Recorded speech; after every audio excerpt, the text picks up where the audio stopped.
This morning we're going to study chapters 16 to 18 of the book of Exodus.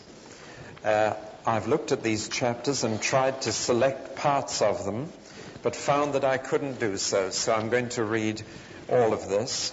It won't take too long, and it gives us the whole sweep of the story. I'll begin reading at verse 22 of Exodus chapter 15.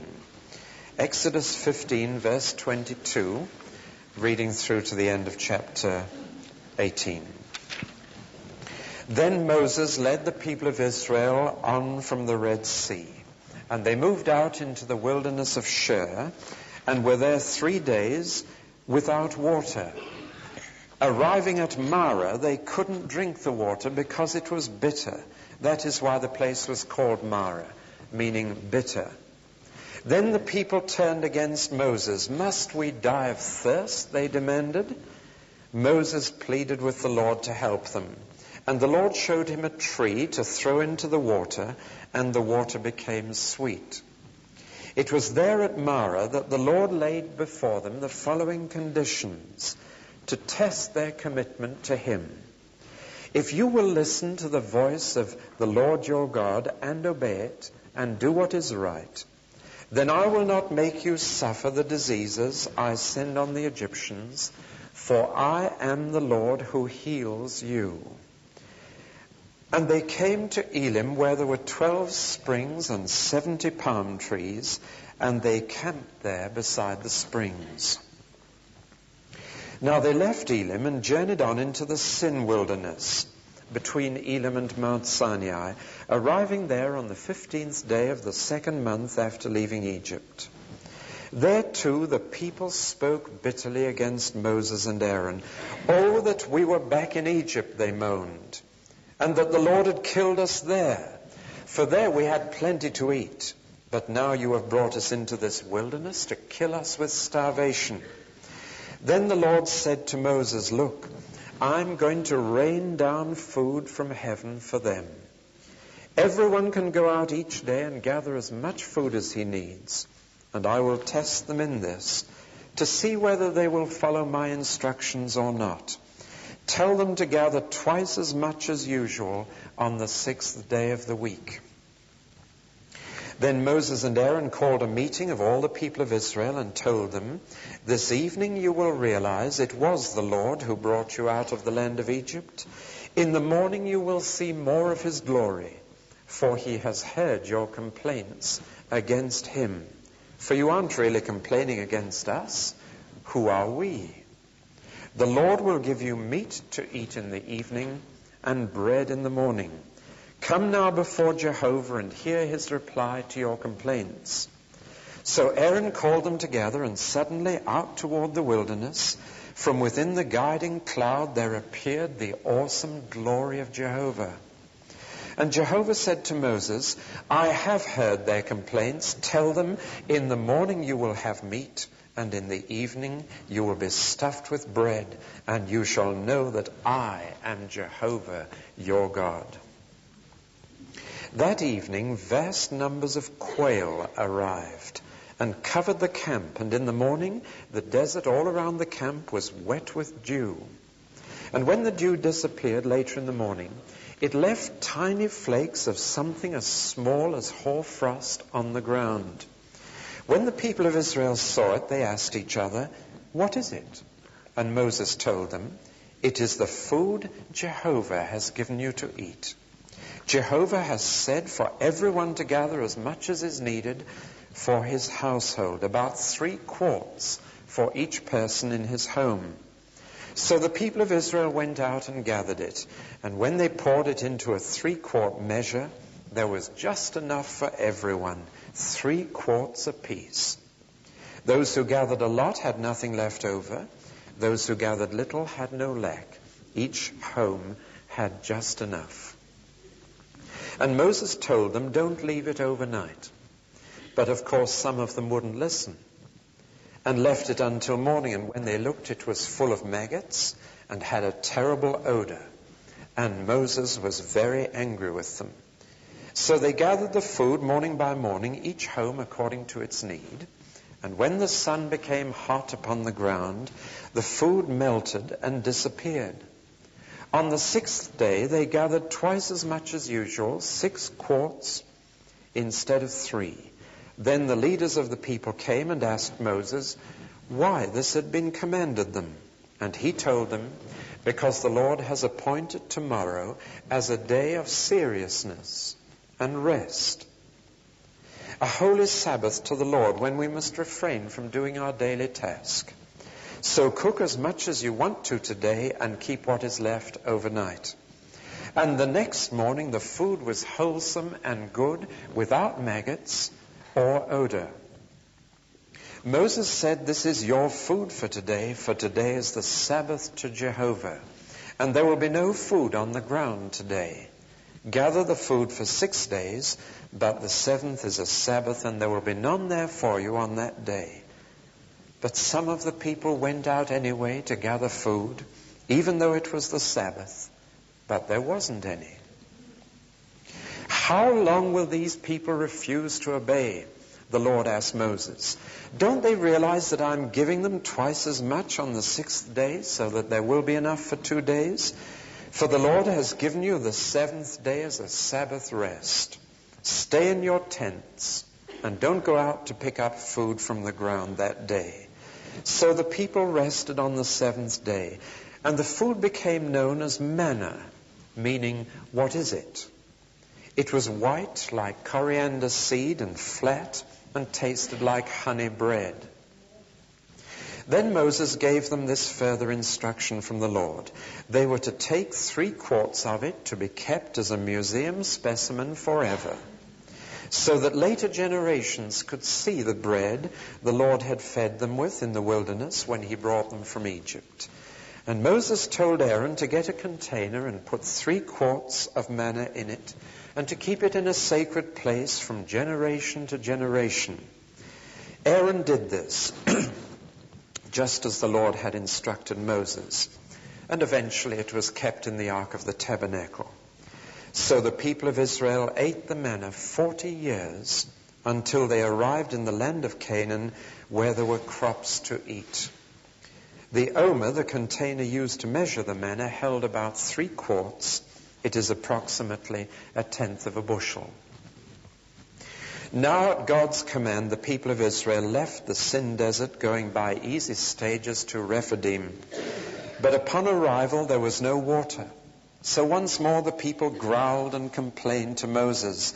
Give us water, they wailed. Quiet, Moses commanded. Are you trying to test God's patience with you?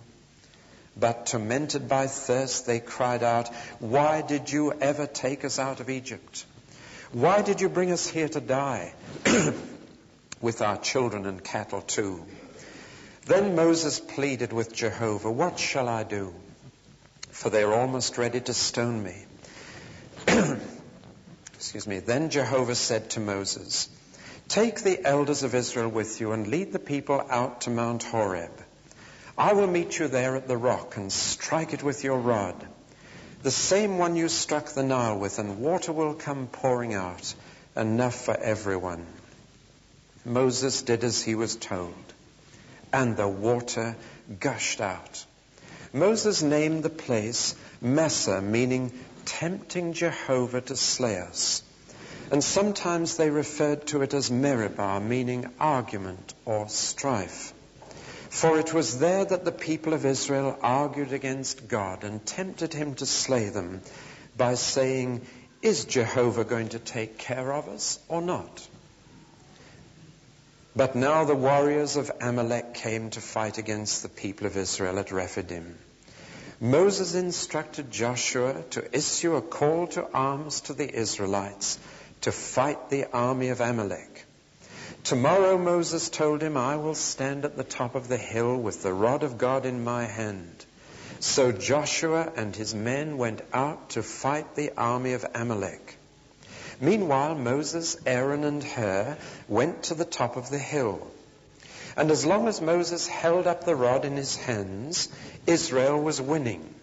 But whenever he rested his arms at his side, the soldiers of Amalek were winning. Moses' arms finally became too tired to hold up the rod any longer. So Aaron and Hur rolled a stone for him to sit on, and they stood on each side, holding up his hands until sunset. As a result, Joshua and his troops crushed the army of Amalek, putting them to the sword. Then the Lord instructed Moses, "Write this into a permanent record to be remembered forever, and announce to Joshua that I will utterly blot out every trace of Amalek." Moses built an altar there and called it Jehovah Nissi, meaning Jehovah is my flag. "Raise the banner of the Lord," Moses said, "for the Lord will be at war with Amalek generation after generation." Incidentally, of course, you can't find the name Amalek on the atlas today because they've gone completely. But Israel is still there. Now the last chapter. Word soon reached Jethro, Moses' father-in-law, the priest of Midian, about all the wonderful things God had done for his people and for Moses, how the Lord had brought them out of Egypt. Then Jethro took Moses' wife, Zipporah, to him, for he had sent her home, along with Moses' 2 sons, Gershom, meaning foreigner, for Moses said when he was born, "I have been wandering in a foreign land," and Eleazar, meaning God is my help. For Moses said at his birth, "The God of my fathers was my helper and delivered me from the sword of Pharaoh." And they arrived while Moses and the people were camped at Mount Sinai. "Jethro, your father-in-law, has come to visit you," Moses was told, "and he has brought your wife and your 2 sons." Moses went out to meet his father-in-law and greeted him warmly.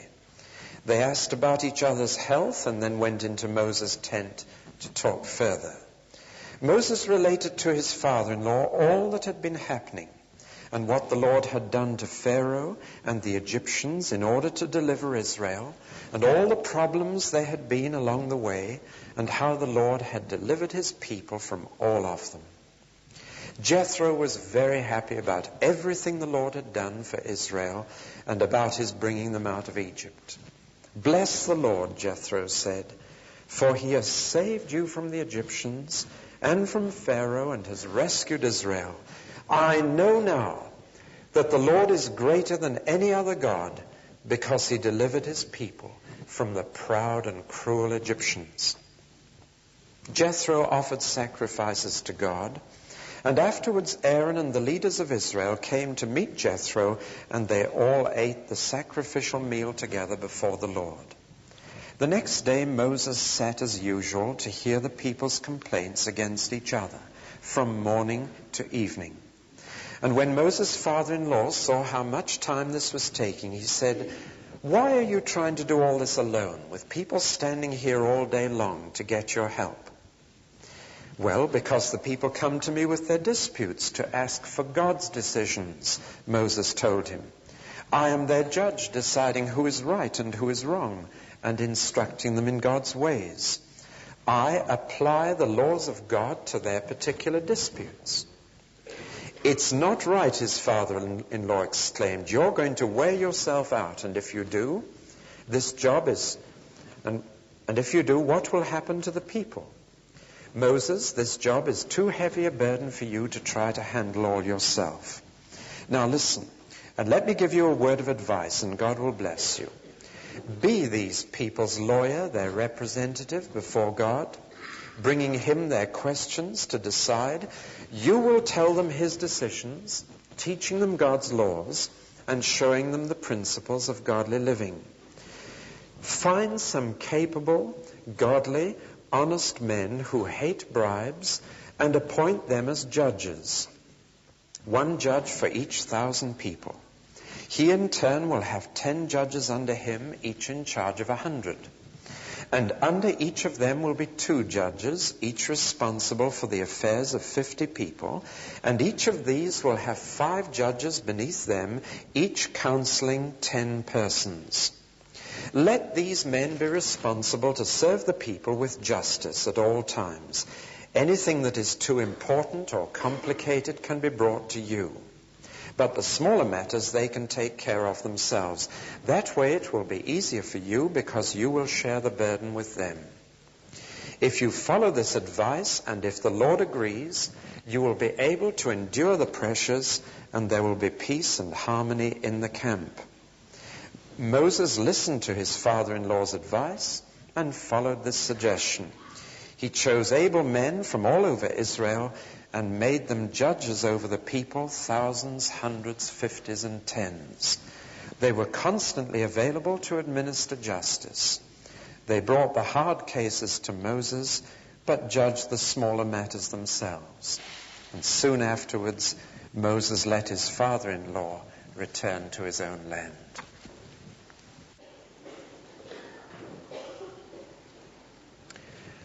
When God brought the children of Israel out of Egypt, he didn't take them straight into Canaan. The milk and the honey were waiting there for them, but he didn't take them straight there. He led them through the wilderness. And it's a pretty rough and barren place. And they had some very tough experiences there. Now, why did God do this? For the same reason as he leaves us on earth after we've become Christians. Why doesn't he take us straight to glory? We're ready to go. We'd love to go. It would be so nice to step into heaven as soon as we were converted. But he leaves us on earth. And from time to time, our experiences on earth are a bit of a wilderness. The answer is that the wilderness is God's school. That's where you learn. This is where Jesus himself learned. We're told in the New Testament that he learned obedience by the things he suffered. Where did he suffer to learn obedience? The answer is 6 weeks in the wilderness after his baptism. Tonight we are going to be baptizing a dozen or so Christians. And they will have a wilderness following their baptism. They will have battles. They will have the kind of experiences that Israel had in the few days after they went through the Red Sea and were baptized into Moses. And I want to look with you this morning at 6 experiences they had, all of which are written down that we might learn in the school of obedience to God. You learn in the wilderness how to follow God's instructions. And you learn this, that when you follow God's instructions, things work out right. But when you follow your own thinking, things go badly. And that's a very hard lesson to learn. But let's see how they learned it. Let me sum up by saying this. They learned in the wilderness 3 things about God and 3 things about themselves. And these are the 2 great lessons in the school of the wilderness: to learn what God is really like and to learn what you are really like. To learn how wonderful he is and to learn how dreadful you are. And these are lessons that usually come as you go through the Christian life. They don't come at the beginning. It's as you go through the wilderness with God. You learn how wonderful he is. You learn how dreadful you are. Take, first of all, the things you learn about God. You will learn, first of all, that he is there with you. His presence is a great thing to learn. It doesn't matter whether you're having a great time by the pools and palm trees of Elim, or whether you're having a bitterly disappointing time at Marah. God is there. And you learn that his presence goes with you every step of the way. The second thing you learn about God is that he protects you. His protection in times of danger, in times of attack. His protection you need to learn, so that when you face the enemy, you trust him. And the third thing you learn about God is what we call his providence, which simply means that he's a marvelous provider. That he provides everything that you need at the time you need, and just the amount you need, no more, no less. And that's a lovely lesson to learn. That God's presence will be with you, that God's protection will be with you, that God's providence will be with you. 3 wonderful things. The 3 things that you learn about yourself are these. First of all, you will learn that you are frail, that you're very weak. You will learn in the wilderness that you very quickly come to the end of your own resources. You learn in the wilderness that you're just not big enough to cope. And secondly, you learn not only your frailty, but you discover the flesh. And you discover the pull of Egypt. That's another lesson you need to learn, and the Israelites learned it. And thirdly, you will learn in the wilderness your faithlessness. That God, having helped you time after time after time, you can still get to the point where you doubt whether he's going to help you. You can still grumble, you can still complain. Now, every Christian in this church could make a list this long as your arm, of times when God has helped them in the past. And yet, if we are honest, we still say that we do not know that tomorrow we may not doubt him and grumble or complain or wonder whether he's going to see us through. You need to learn your own faithlessness. And putting together human frailty and human flesh and human faithlessness, put that together with God's presence, God's protection, and God's providence, and you've got the answer. Indeed, you need to realize both. You need to realize how low you are to find out how high God is. You need to learn how faithless you are to learn how faithful he is. In the grumblings and complainings of the children of Israel here, do you notice that God hardly rebuked them? He helped them. Isn't that amazing? They grumbled that they had no water, that they had no food, and that they were having to fight, and that the way was tough. They grumbled about everything. And yet God said, it's all right. I'll give you food. I'll give you water. I'll fight for you. I'll get you there. The patience of God with us is just past praise. Now we look at the various incidents that occurred in these 3 chapters, and I'm only giving you the outline of these incidents. I want you to go home, and I hope you do on a Sunday afternoon or sometime. Sit down with your Bible, read through again the part we've studied, and ask God to bring it alive for you and speak to you again in the privacy of your own home and help you to face life. Very quickly, after all the excitement of leaving Egypt and getting baptized in the Red Sea, they came into the wilderness of Shur. There's a wilderness to be faced fairly soon in the Christian life. After all the excitement of conversion and the excitement of getting baptized, sooner or later you find yourself in a bit of a monotonous patch. And the excitement's gone. And things aren't happening anymore. There are no miracles to watch, and you're just plodding on. And the Lord takes you through the wilderness that you might learn to plod. A plodding Christian goes places. Far further sometimes than those who have a tearing hurry at the beginning, and then they stop for a while, and then they have another bit of a run, and then they stop. Those who just go on plodding, walking the way of God, get places. Now they came into this place and it was dry. They began to run out of their water. It was monotonous and tiresome, the wilderness of Shur. And then in the distance they saw something they thought was going to be the answer. And they saw some trees. And they realized there was water. And at first they may have thought it was a mirage. But as they got nearer they realized it was real. And they came running up to the pool and they drank it and it was undrinkable. I know something of this because out in Arabia we drank water from artesian wells that came up through a natural deposit of Epsom salts. And they came up terribly hot. And they were just undrinkable waters. And I know the kind of thing that's referred to, full of minerals in the heat of the desert. And there was this lovely pool and they threw themselves down on the sand, put their tongues in it, and undrinkable. After a monotonous, tiresome patch, a big disappointment. Now, I think every Christian has faced this kind of thing. Something they thought was going to turn out better than it did.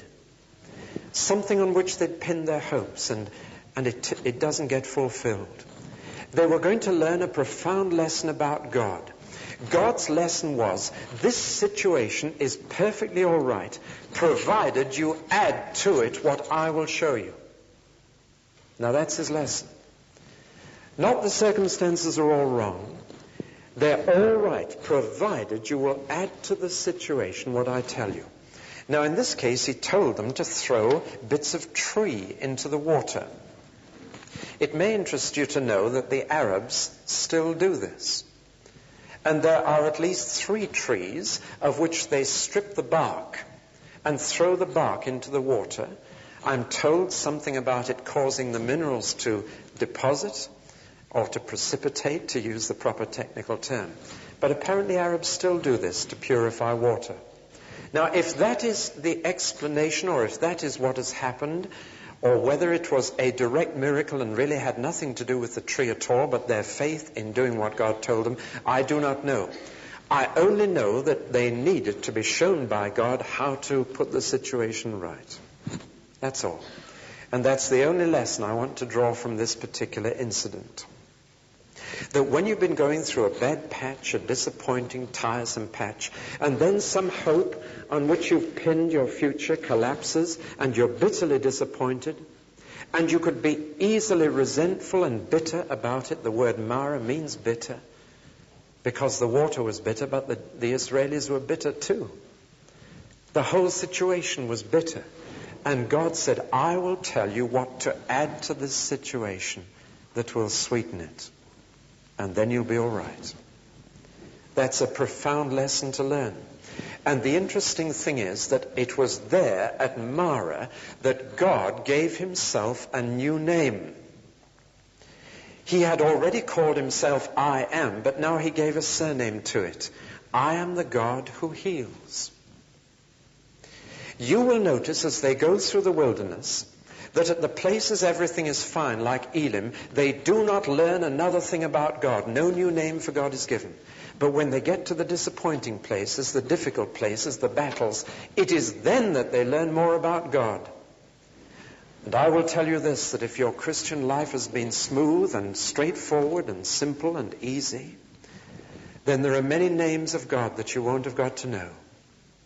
But when you're really in trouble, when you're bitterly disappointed, when you're going through a bad patch, it is then that you discover more about God.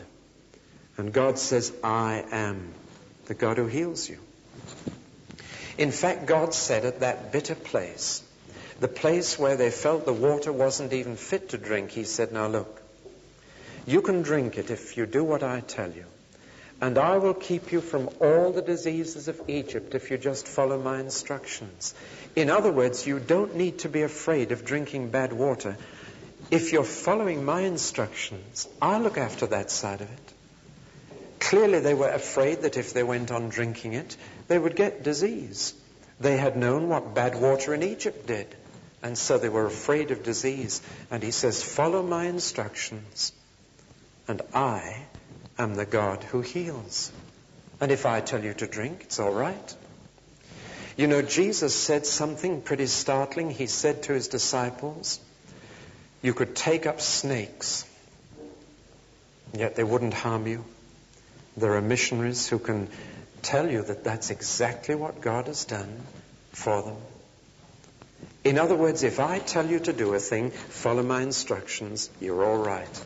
Nothing can happen to you. They moved on from Mara, and the next thing they came up against was a lovely oasis with 70 palm trees and 12 springs. Can you imagine it? After Mara. There was a dear old lay preacher up in the Shetland Islands where I began my ministry 21 years ago, and he was a real character. And he once preached in one church 82 sermons, one on each of the springs and one on each of the palm trees. And the congregation had to go through every spring and every palm tree here, and he found a meaning for every one of them. That was this dear old lay preacher. But he knew what the word Elim meant, that's why. He had found the refreshment that God can sometimes give you. All right, you've had a bad patch, you've gone through a dry period, you've had a bitter disappointment, which, when handed to God, turned out right. And then, quite to your surprise, a bit further along, there's a lovely blessing just waiting. We've all had our Elims. And the figures 12 and 70 are always very interesting. You find throughout the Bible, and I don't think I'm reading too much into them, that 12 and 70 are always the figures of God's ministry to people, through people. He called 12 apostles. He sent out 70, 2 by 2. You get these two numbers associated with God sending the right people to do something. And the spiritual meaning of Elim to me is this, that when you need it, God will give you a ministry that will be so refreshing. I have found that from time to time. When I've been drained, when I've been needing help, God has just led me to go and sit under a man's ministry that has been just right for me. And I've been ministered to. I've drunk from one of the springs. I've eaten the dates off one of the palm trees. One of God's placed ministries. And it's helped me through. Thank God for the Elims of this life. But you notice that they didn't learn anything new about God at Elim. And if they had stayed at Elim, sorry, you might read too much into that. I'm not referring to any denomination today. If you stay at Elim, if you stay at the place like that and say, this is great, let's camp here. Let's build houses here. We've got enough to eat and enough to drink. Let's not move on.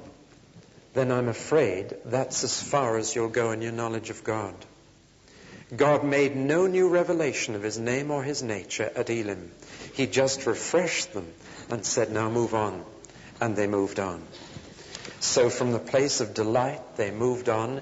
And for the last time, they saw Egypt on the far side of the Red Sea, for now they were going to turn inland. Have I got my map?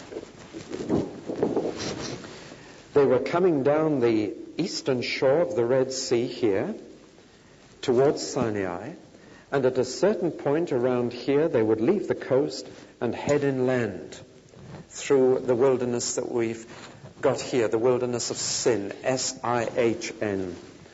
And from the point at the coast at which they would head inland there, they would catch their last glimpse of Egypt. So it had a significance for them. They were now really leaving sight of the land that they'd lived in.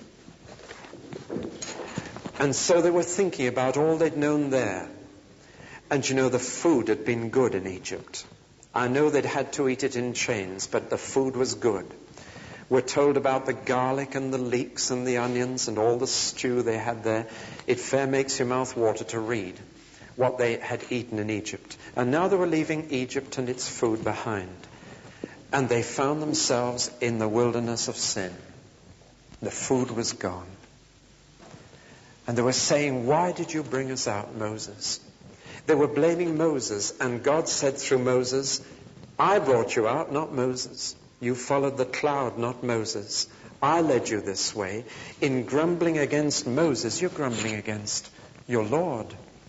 And then God says this, I'm going to give you not only bread, I'll give you meat too. God has a way of providing not just the bare necessities, but a table in the wilderness that's got good things on it as well. Meat. How could God provide bread and meat in the wilderness? This was a real miracle. I've worked out with the help of some commentaries how much bread he supplied. Do you know how much? Something like 40.5 million tons. 40.5 million tons of bread in the middle of a desert. No one else has ever been able to do that. Now, the two ways the food came to them were, of course, the quails. Little birds. Have you ever seen quails? Little birds running around. They migrate in thousands across the Middle East about this time of year. And at night they are exhausted with flying, and they can only fly just a few feet above the ground, hopping a few yards at a time. Therefore, they're terribly easy to catch. But the thing is that at that very evening, for the first time, quails by the thousand decided to migrate that way through that valley, and they came down in their thousands, so that they had meat that night. And in the morning they got up and they saw this little bread. Now again, there have been attempts to describe it in natural terms as honeydew, as the excretions of the tamarisk tree. All kinds of things have been described to explain this miracle. But the fact that it was God's miracle is proved by certain facts. Number one, there was exactly the right amount, 3 quarts per person. And when they'd gathered every bit off the desert floor, they had exactly 3 quarts for every person in camp, no more, no less. That's incredible. God knew exactly how much to produce. Secondly, there was twice that amount on the Friday morning. Nature doesn't do that kind of thing. Nature works on a 7-day week.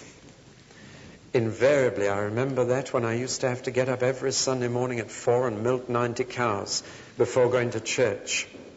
Nature doesn't stop for God or man in that sense. And yet here, nature did something twice as great on Friday and not at all on the Saturday. Furthermore, the miraculous nature of this bread is seen in the fact that 6 days a week, if they kept any till the morning, it went rotten. But on the 7th day, when they kept it till the morning, it was perfectly fresh. You can't get round the fact that God did this. To keep 2.5 million men, women and children and their animals alive in the middle of a desert. It takes a big God to do that. Now, of course, we see great meaning in this, because Jesus himself gave us the key to unlock the meaning of this, and he said this: I'm the living bread. I'm the bread sent down from heaven. The people who ate the bread in the wilderness, it kept them going another 24 hours, but it didn't keep them going forever. It couldn't. Sooner or later, even if they went on eating it, they would die. And in fact, all but 2 of them did die in the desert, even though they had the manna. But Jesus said, you eat me, and you've got a life that will go on and on and on forever. I'm the real bread you need. And it was in the wilderness that the Israelis learned that man does not live by bread alone, but by every word that comes out of the mouth of God, and particularly the word that became flesh and dwelt among us. If you would know eternal life now and in the future, it will be by feeding on Christ, the living bread. It's the only way. Otherwise, you are hungry in the wilderness. There's always a famine in this world for those who don't feed on Christ.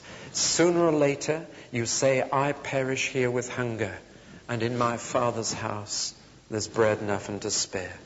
Sooner or later, you are dissatisfied with everything the world can offer. And sooner or later, your heart cries out to feed on something else. And Jesus says, feed on me, the living bread. We move on now to the valley of Rephidim, and there they got thirsty. And I suppose that thirst is a good deal worse than hunger. Somebody has said that hunger only affects one organ of your body, your tummy. But thirst, that seems to fill your whole frame with a fire. Thirst is far worse than hunger. And one of the most frightening predictions in our world today is that by 1985 there will be a greater shortage of fresh water than of food. And that by 1985 men and women will be dying of thirst rather than hunger in our world. That I find one of the most frightening things. Thirst is a terrible killer. And they were in the valley of Rephidim, thirsty. No refreshment, parched lips, dry. This can happen spiritually. Hope you're not getting depressed by this morning. I want you to be realistic, because if I do not tell you that there is a way in the wilderness for the Christian, then you will be terribly hurt when you discover this for yourself. Far better you should know it now. You will get to the promised land, but the way lies through the wilderness. And there are times when you are dry and thirsty. A dry patch. Every Christian has known this. How do you get through it? Same way they did there. The people began to push God's patience to the brink. Moses said, you are really pushing God to the very brink of becoming impatient with you. They were complaining and grumbling again. To tempt God is not to try and make him do something wrong, but to try and make him do something right. To tempt God is to push him so far in your unbelief and faithlessness that God says, my patience is exhausted. I will do nothing more for them. And thou shalt not tempt the Lord thy God. Don't push God too far. Don't play about with his promises so that you doubt him so much that his patience comes to an end for you. And Moses said, this place is called Massa, meaning testing God's patience, pushing God too far in your unbelief. And then he took the rod that had done so much. It was only a shepherd's rod. But then God is a shepherd. And he smote the dry red sandstone of the valley of Rephidim. You can go there today and see that valley. Dry red sandstone. And he struck it. And it cracked where he struck it. And out gushed water. Not just a gallon or two. It must have been thousands upon thousands of gallons flowing across the desert floor. You can see them digging a pool so that it would fill up and the animals could drink, catching it in their pitchers so that they could drink it themselves.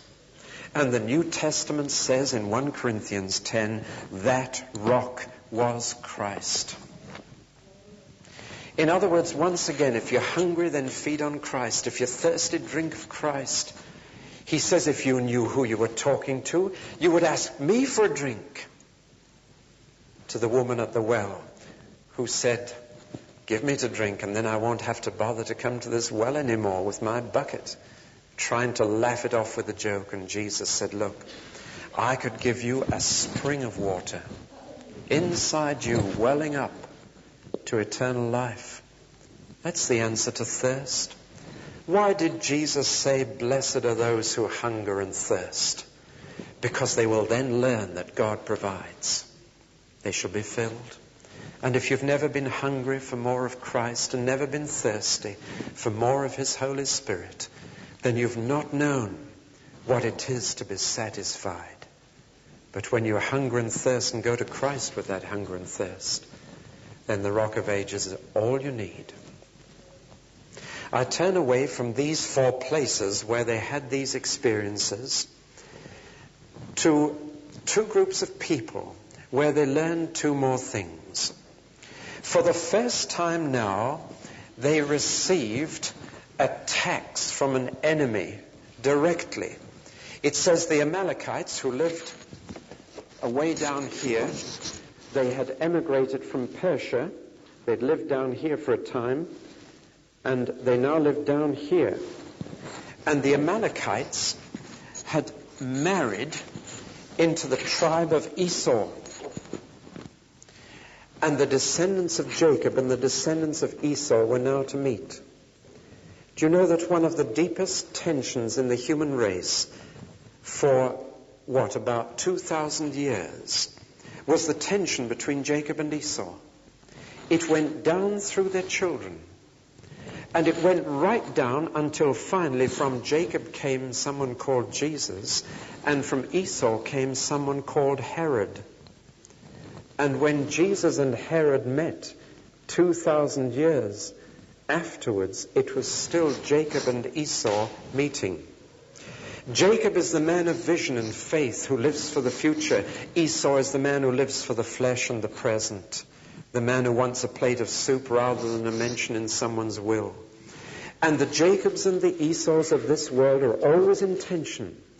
Those who see the future and live by faith in the future, and those who live for what they can get now and enjoy now. And the battle between Israel and Amalek is the battle that will go on right through history between those who live for the next world and those who live for this one. And that's the battle that was there. The Jacobs and the Esau's. Now we're told that the Amalekites began to kill off the stragglers. Now there's a sermon for you. The people of God who were lagging behind were the ones the Amalekites picked off one by one. It is vital that we keep up in the pilgrimage of life. It's vital that we keep in the people of God. It's those who drop out. It's the stragglers whom the devil gets hold of. It's the stragglers who are picked off one by one. And the Amalekites didn't meet the Israelis head on. They came round the back. And those who were just lagging and those who weren't walking well, those who weren't keeping up, he just picked them off one by one. And so Moses rightly said, we must deal with this together. The fellowship must tackle this. The whole group of the people of God must meet them head on. And so came the big battle. And in this battle, for the first time, God said, you must fight too. Remember when they'd been fighting the Egyptians, God said, stand still and see what I will do for you. In the beginning of your Christian life, God will fight your battles for you, but later on he expects you to fight. It's part of growing up. And whereas at the beginning, in your first few days as a Christian, you can stand still and see what God will do for you, later on he'll say, now you fight. But the fight must be a double fight. Two things are needed, a sword and a rod. And you notice that the young men went down into the valley with swords, and the old men went up the hill with a rod. This is a picture of the people of God tackling a situation. Those who can do so into the front line. Older ones up on the mountain praying for those in the front line. This is the right way to tackle a spiritual battle. You older members, do you realize how important your task is in the Church of Christ? Even if you can't come out to services anymore, do you realize that you can be up the mountain holding up Moses' hands? That's where the old men were. They were old men up there. Aaron was old, Moses was old. And they were up there holding up the rod of God, praying for those down below in the front line. It was very encouraging when our young people had their folk festival that so many of the older members of this church, even those who are now either so elderly or infirm that they can't even come to church, were praying them into the front line. And we're up the mountain holding them up. This is the whole people of God operating together. The young men in the front line getting on with the job. The older ones are way up there backing them with prayer and praying for them. And you notice that as long as Moses' hands were up, the battle went well. But as soon as the hands began to flag, it went badly. So more help was needed, and his hands were held up by other people. What a picture of prayer and intercession for the battle in the front line. This is the combination. Here's a lesson they learned, that God expects us to fight. And we fight both with the sword in the practical way and with the rod in the prayerful way. I understand this to mean that prayer is hard work. I don't think it's right to think that you should only pray when you feel like it. Prayer is work. That is why on a Saturday morning when we have our prayer meeting, we expect everybody who comes to pray, because it's work. And for someone to turn up and not share in the work, that's a strange thing to do. It's hard work to pray. You roll your sleeves up spiritually and you get down to pray. And if you can't think of what to say, then you think hard to ask the Lord, what should I say? It's work. Or you can get tired in a prayer meeting.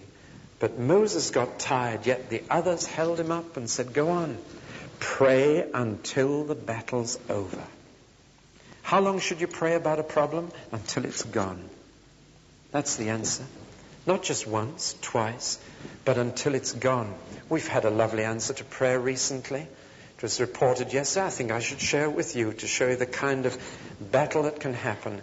The Sprats took a car back to Africa with them, and they were told when they reached there by the authorities they had to pay £350 extra tax import on it, which they hadn't got to pay. And they didn't know what to do. What did they do? They sent a spiritual telegram here and said, what can we do about it? And we didn't say to you, can you fork out £350? We got to prayer. And we prayed that God would win the battle. And we've had an airmail letter on Friday to say the import tax has been cancelled. This is work. It's hard work to pray. And this is what we should be doing. Up the mountain as well as in the front line. Not just getting on with the job, but up the mountain and asking God to get the victory until the victory comes, that he may have the glory. And then you see in the battle, when you've won the battle, when the prayer's been answered and you're through, you've found out something more about God. You've found a new name for God, Jehovah Nissi, which means God is our banner, which means God is our emblem, as it were. When the banner comes into the battlefield, the enemy sees that and runs. Do you know Jehovah Nissi? Jehovah Nissi is the God who wins the battle when the sword and the rod are both active. That's the God they learned in the valley of Rephidim. Finally, this morning, let me talk about something that was necessary within the people of God. They had won their battles with enemies outside, but they were now losing the battles between themselves. Bear in mind that here were a lot of people who'd been slaves and always been told what to do by someone else. And they were now free. And they were now, as it were, able to do what they wished. And the result was they were crossing each other. They were arguing, they were disputing. The people of God, having come into the freedom of God, were now arguing with each other. And Moses was trying to keep them all happy. Moses was the pastor, the leader, the captain of this great number. And Moses was trying to settle every question that arose among the people of God. He had a pastor's hour that lasted 24 hours a day, apparently, or at least from morning till evening every day. And his father-in-law got worried about it. Now, there are some lovely touches here. I can see why he first got worried about it. You know, my daughter's getting no attention, no family life. But anyway, it was his father-in-law that came. And Jethro came and said, Moses, this is silly. You will not only wear yourself out, you'll wear the people of God out. It's not just you who'll suffer, they will suffer. They're hanging around all day to try and see you. That doesn't help. It means that some things are not getting dealt with as soon as they should, and therefore things can fester and disputes can grow and misunderstandings can snowball. Moses, you'll just have to do something about this. And Moses listened to his father-in-law. That's not a bad thing to do sometimes. And he took his advice and he took it to the Lord. As his father-in-law said, he said, don't listen to me. If the Lord agrees, then do this. And Moses tackled the basic problem of how to keep all the people of God happy with one another. And he realized that one man couldn't possibly do it. And that this was simply letting situations go by the board and go too far. So what did he do?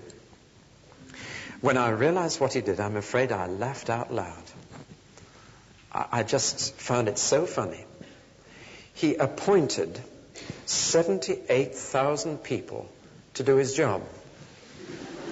Now, I just find that one of the funniest things in the Bible. I've worked out very carefully, you know, 1 for every 1,000, 1 for every 100, 1 for every 50, and 1 for every 10, and so on. And he needed 78,600, to be precise, to do his job. So clearly he was a bit overworked. Or they would be underworked. I don't know what. But what a sensible arrangement. He said, for example, every 10 people should have someone to look after them pastorally. That's a very sensible arrangement.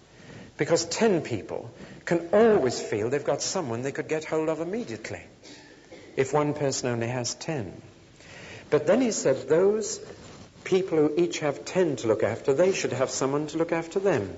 So he appointed one over every 5 of them. So there were 50 people at the bottom, then 5 people looking over them, and 1 people looking after those 5. You got the build-up? And then hundreds, and then thousands, and finally Moses. Now, he needed about 5 levels in that little pyramid to cope adequately with the numbers he had. On the same basis, our church would need 3 levels to cope adequately. At the moment, we have 2. We really need 3, and I'm going to be thoroughly practical and mention something that we are going to be considering very shortly.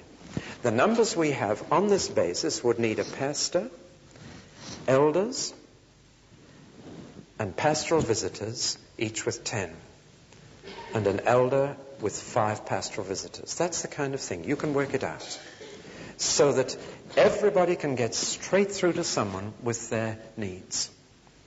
And then if the needs are complicated or deep, then it can be passed on.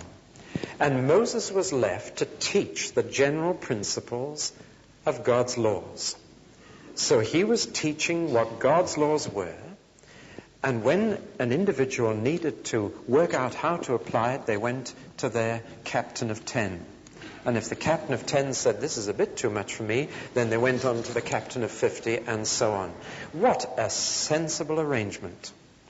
And I can guarantee that some of the older Israelis said, well, I always got through to Moses with my problems. And Moses hasn't been to visit me since we had elders. Can you see that being said? But you see, it was sensible. And Jethro was absolutely right. The harmony of the people of God would suffer if it remained a one-man band. He was absolutely right, because things would not be dealt with as they should. And so with divine common sense, he set a pattern which I think we would do well to take heed of today. And in this way, things went right. Finally, I'm going to say one more thing about dear old Jethro this morning. He was a man, a very sensible man, a godly man in his own lights, a man who rejoiced in everything that God was doing for his people, a man who said to Moses, I'm just so proud of you as a son-in-law, and I'm just so glad to hear all that God has done through you and for you. But a man who never got to the promised land. He was a man who never left Egypt either. He was a man who was sympathetic, a man who rejoiced in what God was doing, a man who was glad to have a daughter of his married into such a people, and yet a man who never fully identified himself with the people of God and never went along with them. He was a man who comes into the story and goes out again. And he was such a sensible man and such a helpful man and such a good man. And you know, one of the difficulties or tragedies there is in every church are the men who are glad that their children come to Sunday school, that their wife is a member. And they're glad to hear of all that God is doing and the people He's helping and saving, yet never fully identify, never get right into the people of God. The tragedy is that when Canaan is reached, those men may not be there. God grant that the Jethros of this world may become part of the people of God and walk with them through the wilderness and across the Jordan into the land flowing with milk and honey. Let us pray.